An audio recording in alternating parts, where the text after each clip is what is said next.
Morning. Pleased to be joined today by Vice Chair Aguilar, of course, as well as Assistant Speaker Katherine Clark, and my good friend DCCC Chair Sean Patrick Maloney from New York.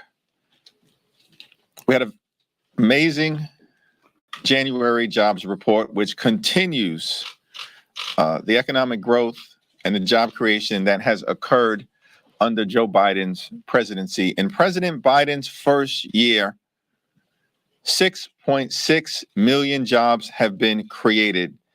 That's more job creation in a president's first year than at any other point in American history. Democrats deliver for the people.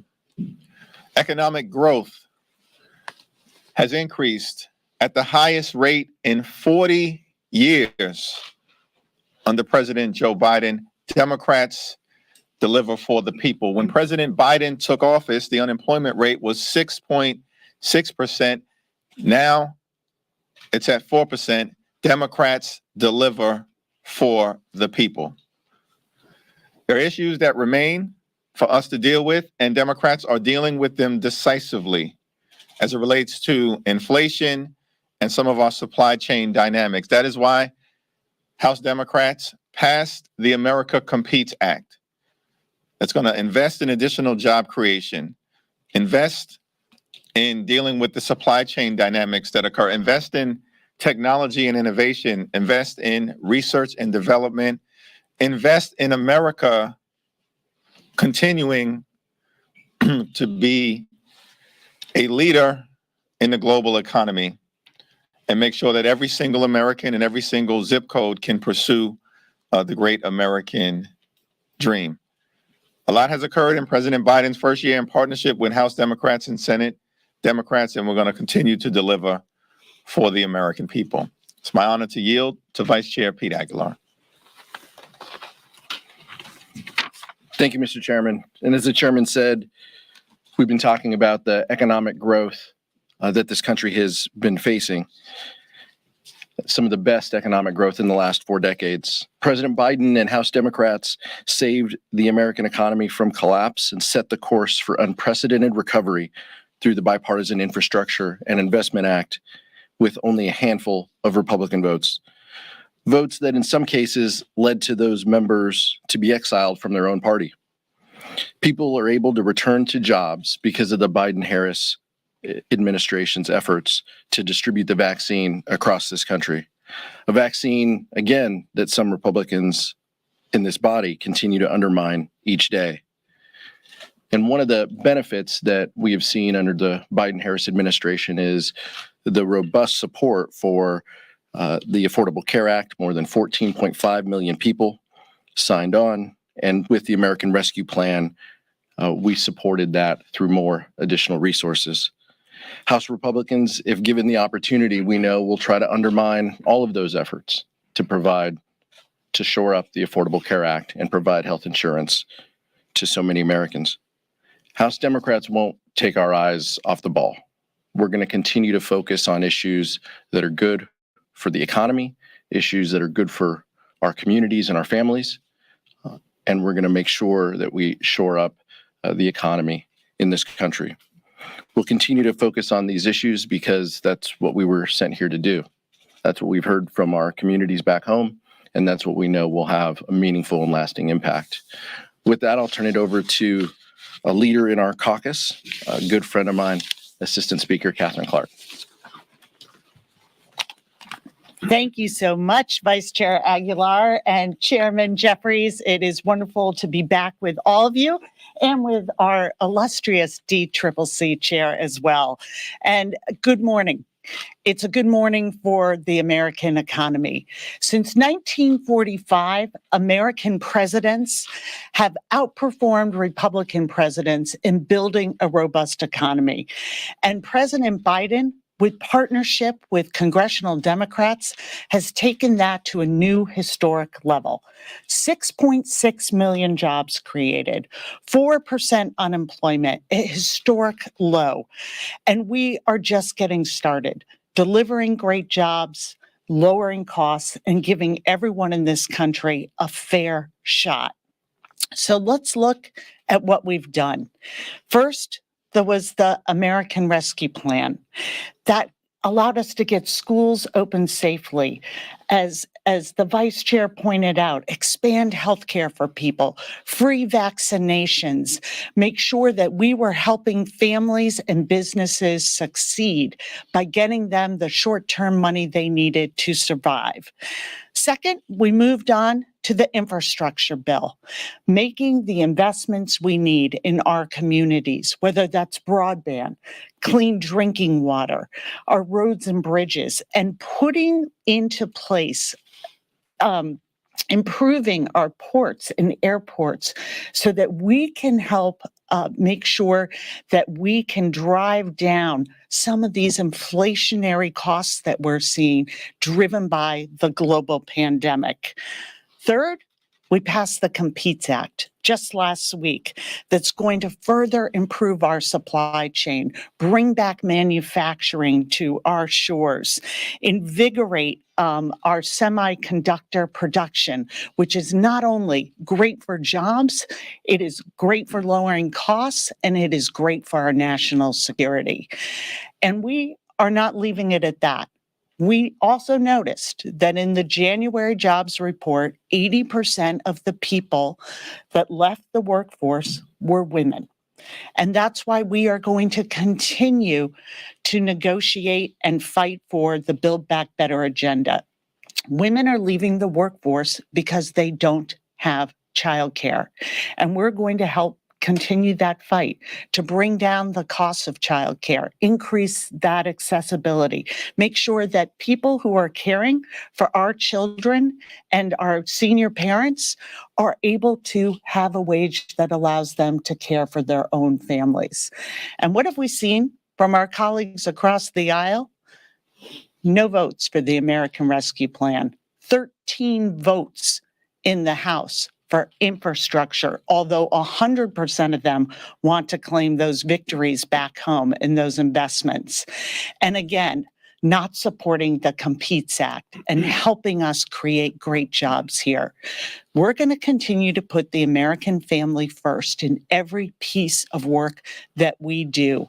And we will continue to deliver these wins for them so that they can have the security their families deserve. And with that, I will turn it over to our incredible leader of the DCCC, Sean Patrick Maloney. Thank you, Katherine, and thank you to the chair and to the vice chair for their remarks. I don't need to repeat what's been said. I will point out that we are, as a team, I think, quite pleased with where we see ourselves. Challenges ahead for the American people, but a plan to meet them. A record of real results on issues of critical importance, from saving small businesses and our economy, our schools, our local communities, to building roads and bridges, broadband systems, getting every lead pipe out of every drinking water system in America. These are real results for the American people, and a record that we'll be proud to put against the other side's absence of a plan. And with respect to the work that's yet to be done, I did a town hall meeting with seniors this week in my district. A woman named Angela, who's in her early 70s, said that she has MS, and she spends $2,000 a month out of pocket for her medication, $24,000 a year that she can barely afford. And she ends up having to scrounge together the payments or look for programs that will help her or just miss her treatments. We have a plan that would cap her costs at $2,000 a month annually. $2,000 annually would cap her prescription drug costs. Be a life-changing difference for Angela and millions of Americans who depend on prescription drugs to save their lives, but who can't afford them. We're going to get that done, or we're going to compare that position to the position of our opponents. They want to do nothing on that issue, who've resisted it every step of the way. And that's true of preschool, and it's true of childcare costs. We want each of you to be spending no more than 7% of your income, a working family, on childcare. That would work a miracle in the lives of millions of American families and get women back in the workforce. And together with preschool for 3 and 4-year-olds, not childcare, school for every 3 and 4-year-old in America. Those would be an enormous help to families right now that are struggling to pay the bills, that want to have a good education and good care for their kids when they're at work. We're going to get that done. Or we're going to compare that position to the position of our opponents who have no plan for that and who've been fighting us every step of the way. And I would just say a word quickly about redistricting, where as we come to the end of that process, we look out at a set of districts across America that is very different from the one we heard about so often for so many times over the last year. The fact is that we are going to have a map that is a map we believe is fair, and that we can take that record of results into and make the case. And with that, I'll yield back to the chair for your questions. Thank you, Katherine. Thank you, Sean. Question? Just two quick questions. Do you support staffer efforts to unionize in Congress? And regarding specifically the Competes Act, an amendment was withdrawn from the Competes Act that would have allowed the children of legal immigrants who would be phased out of status from the act. And everybody's kind of wondering, everybody in the immigrant community is kind of wondering why that was. It seemed really non-controversial. Can you speak to that at all? Yes to the first question. I strongly support those unionization efforts at collective bargaining, fairer wages, making sure people have access to the highest quality benefits. That's in the DNA of the Democratic Party. It will be interesting to see what our Republican colleagues do in that area. With respect to the second part of your question, I'm unfamiliar with the pulling of that amendment, so I can't really speak to it. That's true. Right. CNS News. The U.S. trade deficit with China in 2021 was more than $300 billion for the 10th year in a row. The U.S. have free trade with a communist country? Excuse me, can you ask the last part of that question again? Can the United States have free trade with a communist country? Well, I'm not going to speak to any particular bilateral relationship, but I will say that the America Competes Act is going to increase our capacity to be a continued global leader as it relates to the economy. And perhaps most importantly, as Assistant Speaker Katherine Clark indicated, to bring jobs back home, manufacturing jobs, good paying jobs, to make sure that we can continue to be the leader in technology and innovation. And we're going to get the America Competes Act over the finish line as we negotiate with the Senate, a bipartisan agreement that will be an important step in the right direction for the American people. Hold on. Does anyone else want to add anything? Okay. We're going to go back to this side. All right, great, thanks. What's happening in New York on redistricting? First of all, can you comment on that? And also, does it undercut Democrat position that independent commissions for redistricting is the way to go? Well, we have fair maps across the country, as Sean Patrick Maloney indicated. Collectively, as it relates to any particular state, I'm going to hold on commenting on anything, but let me yield to our chair. I think the chairman said it. Look, bear in mind that in the last election, we won 4.7 million more votes in House races than the Republican Party, and we lost 13 seats. So just hold that fact for a moment. If the House of Representatives doesn't represent the majority of the American people, then what does it represent? It is by definition supposed to reflect the majority will. And yet, with 4.7 million more votes in the House races, we lost 13 seats. So our argument has been, give us fair maps. If they're fair maps, we'll take this record of results into those districts and we'll make our case. And I think you're seeing that in states like New York. But is New York a fair map? And, you know, the legislature completely undercut an independent commission. No, I don't accept that premise at all. There was an independent commission that had a full opportunity to do its job under the Constitution in New York, and it failed to do that. It failed to present a consensus map as it was required to do, not once, but twice. And at this late point in the process, it's not just an option for it's the responsibility of the Assembly and the Senate to draw a map. They're required to. That's the process. Now they are held against a standard in the Constitution of not diminishing minority voices and representation, of ensuring that there are communities of interest, that there are certain fair standards in that legislation that will be tested in court. And we're happy to put that map up against that standard. But what I'm telling you is that the maps have been unfair for a long time. You don't have to take my word for it. The Republicans have for years gerrymandered the heck out of this country. And if we're seeing some restitution of fair maps, then the popular vote should better align with the results in Congress. And that's all we've ever asked for. Mr. Chairman. Hold on a second. Hold on a second. Question on appropriations. Do you expect to get every member of the Democratic caucus to support both the CR and an omnibus deal? Well, let me yield to our two appropriators who are here, but I think that Chairwoman DeLauro has done a tremendous job in moving the spending bill forward.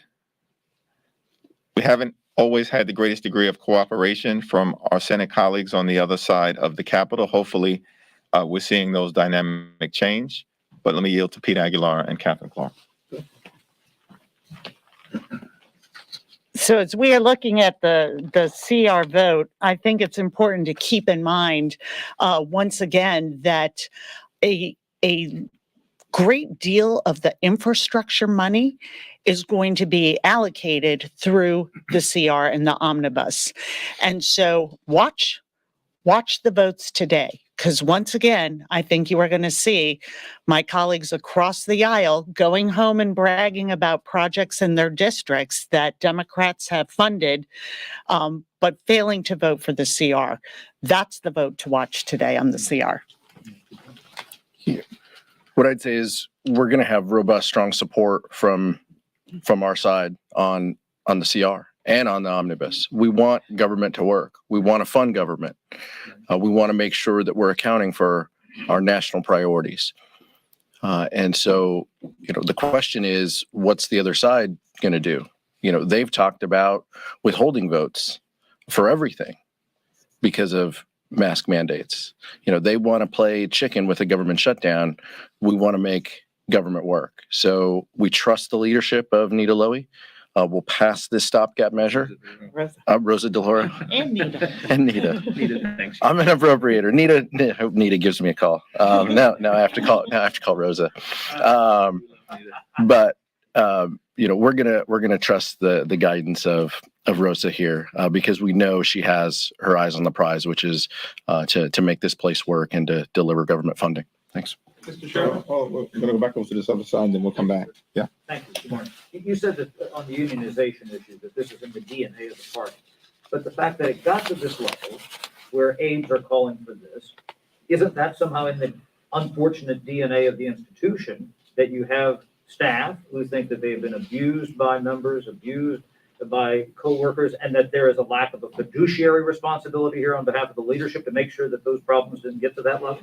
Support the unionization effort that is underway and support the effort to make sure we protect the right to organize all across America. That is why Democrats passed the Protect the Right to Organize Act here in the House. We believe that at the foundation of making sure that every single American can robustly pursue the American dream is the opportunity to organize, to join a union, to fight collectively for better wages, for better benefits, for better health care. That is in the DNA of the Democratic Party. That is very clear, indisputable in my mind, and the track record of what Democrats do here in Congress and what Republicans do here in Congress speaks for itself. Mr. Chairman, in a couple hours, the Ways and Means is going to hear from the National Taxpayer Advocate. It's going to describe a pretty brutal set of staff shortages and backlogs at IRS. I'm wondering, are you all hearing this from your constituents? And is the caucus talking about anything you can do before Build Back Better to help mitigate a horrible tax year? Well, I'm certainly thankful that Chairman Neal is hosting this particular hearing to try to get to the bottom of what may be happening at the Department of Treasury and at the IRS under the previous administration. The IRS was intentionally gutted as part of the former administration's objective with his co-conspirators in the Republican Party to do everything possible to elevate the fortunes of the wealthy, the well-off, and the well-connected and prevent them from paying their fair share. That's the bottom line. That's the reality of why we are where we are. I'm thankful that Chairman Neal and the Ways and Means Committee are diving into this issue.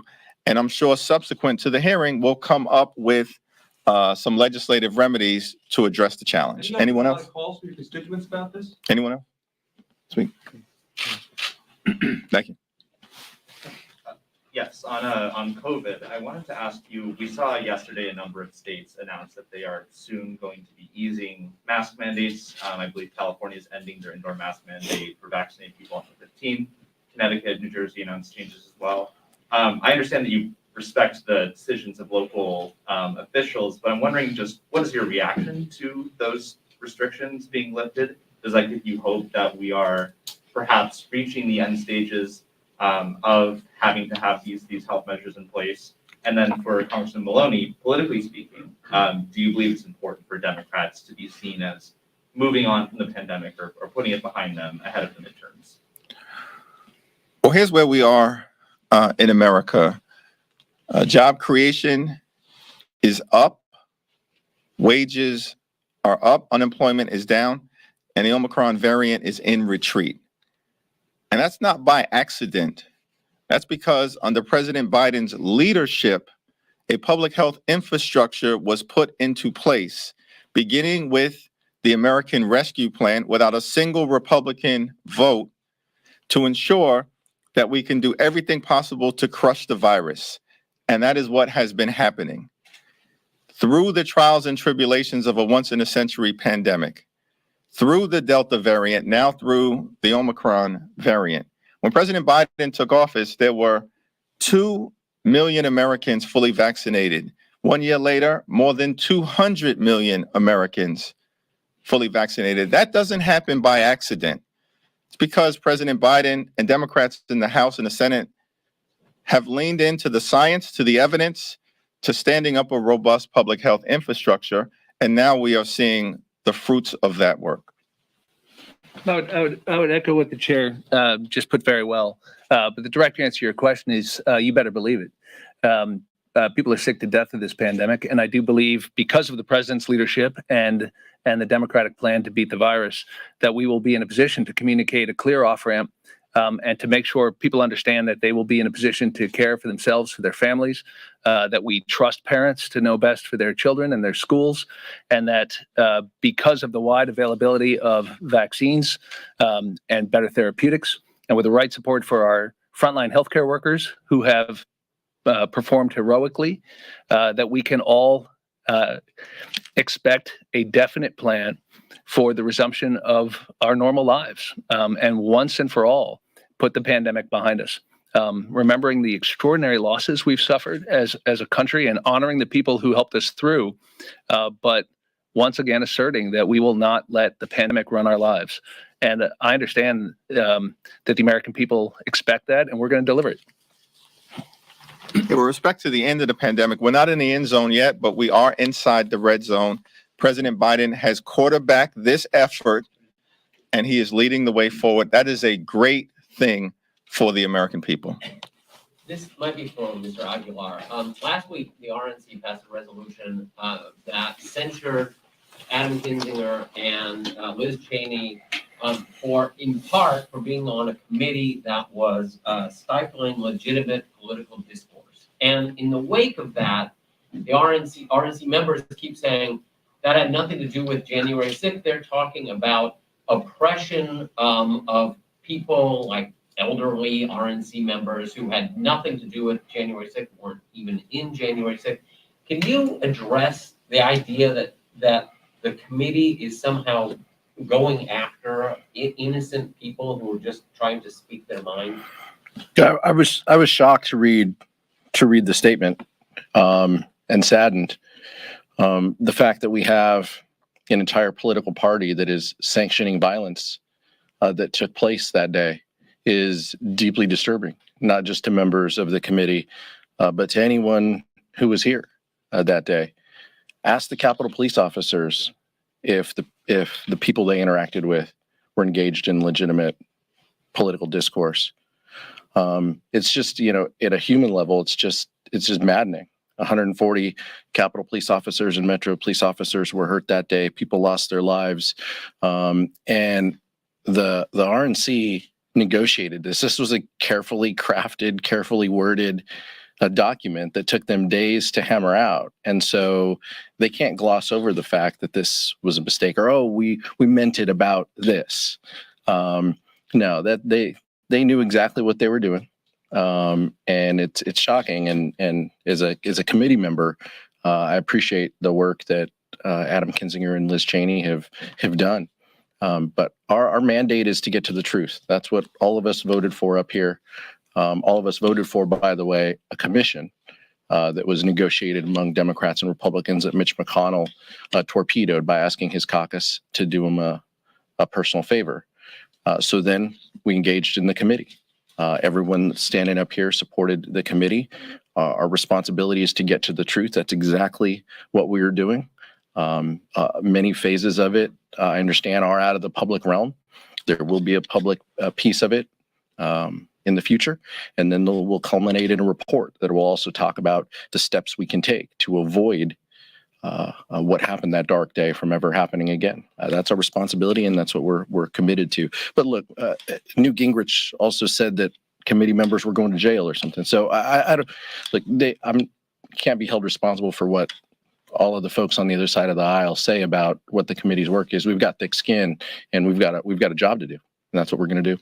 Do you feel that the committee's subpoenas have been narrowly tailored, or do you think that perhaps they are going a little far afield right now? Our subpoenas have been deliberate, they've been thoughtful, and they have been focused on pulling every single thread that will lead to the truth.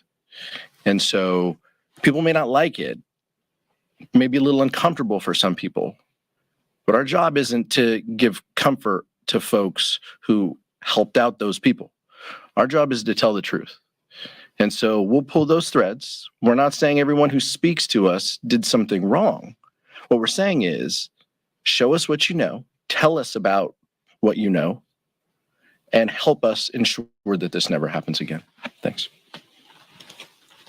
You know, the C in RNC doesn't stand for committee, it stands for cult. It's not the Republican National Committee, it's the Republican National Cult. That is the only way you can explain how the grand old party would come to the conclusion that people who engaged in rampant mob violence, urinated, defecated, desecrated the Capitol, brutally beat up police officers, seriously injured more than 140. Police officers lost their lives as a result of the events of January 6th.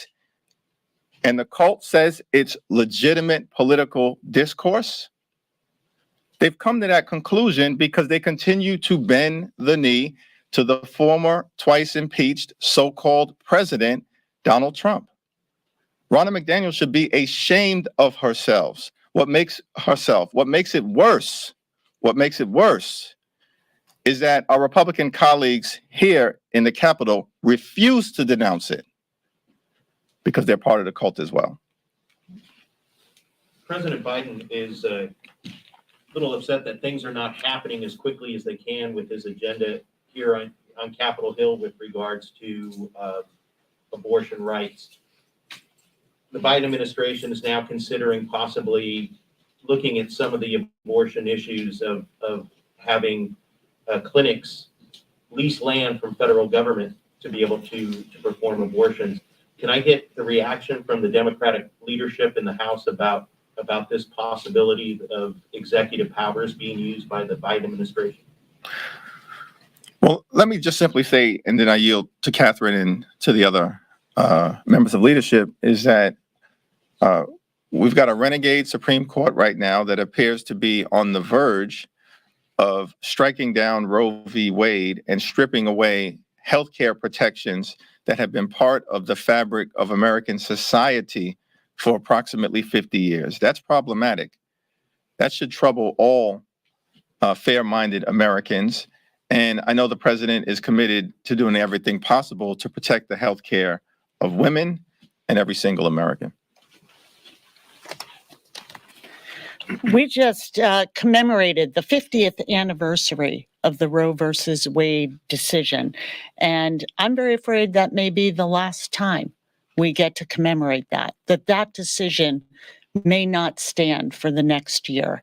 And that has such a devastating impact, not only on the lives of women, but on our communities and our economy. We are talking about an effort that was fueled by the Trump administration and their Supreme Court picks to put this issue at the very top of the agenda.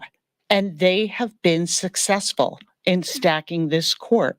So we have to do every single thing we can to ensure that women's place in our economy is preserved, that women's right to make autonomous decisions about something as fundamental and private as reproductive rights and when to have children is preserved.